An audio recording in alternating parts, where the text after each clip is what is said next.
असीरों की यही खासता है।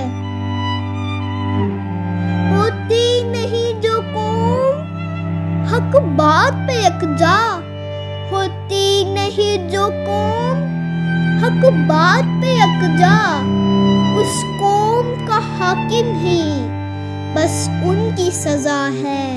उस कौम का हाकिम ही बस उनकी सजा है, बस उनकी सजा है। चलते हैं दबे